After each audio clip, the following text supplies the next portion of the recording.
So Isaiah 1:17 says, "Learn to do good, seek justice, rebuke the oppressor, defend the fatherless, and plead for the widow."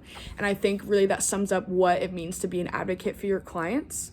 And a quote that I highlighted that I really just jumped out to me that I really liked says, "We advocate for our client, especially when they are unable to do that for themselves. We are also called to advocate for issues relevant in the counseling field, and social justice and cultural humility are very important issues in counseling. We are here to create a safe environment for our clients. And how are we going to create that if we don't understand their background? We don't understand their issues. I acknowledge that I am a white woman, so that's a big part of it is like self-reflection and acknowledging your privilege. So I acknowledge that I have this privilege. So if I have clients that are different from me, it's important for me to understand their differences and what issues they're dealing with that might not be the same as mine. And that also comes from empathy, and it shows empathy if you're understanding where your client is coming from.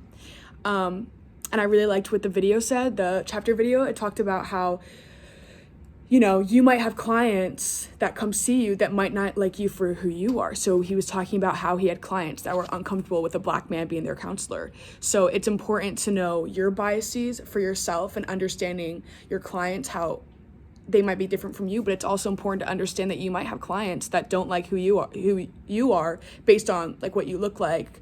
If you're a woman, if you're a man, if you're Black, if you're white, if you're Christian, if you're not, so that's important as well to kind of find that solid ground to create that very sturdy therapeutic relationship.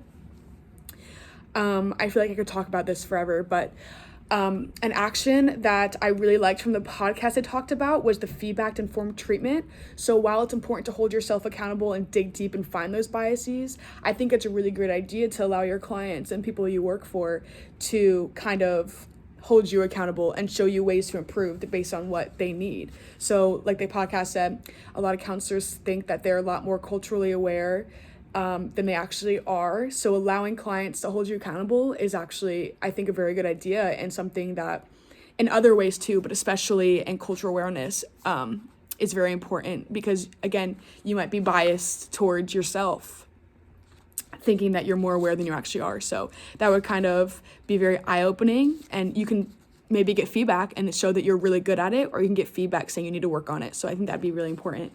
And so ways I want to advocate, I've started doing this a lot recently too with everything going on, because I really want to get more educated, and I don't want to just actions speak louder than words. I want to do something, not just say something. So I think starting with literature, reading from minority authors, starting reading about articles about multicultural counseling and how to be an advocate for people, especially being a white woman. So yeah, I think there's a lot of different ways, and just ever learning and understanding that you're not going to reach a place where you're like, okay, I'm a master in this one's culture. I know I'm an expert, like the textbook said. It's an ever-changing process. It's ever growing, and there's so much more to learn about different people and different cultures, and just understanding that there's so much work to be done, and it starts with us being counselors.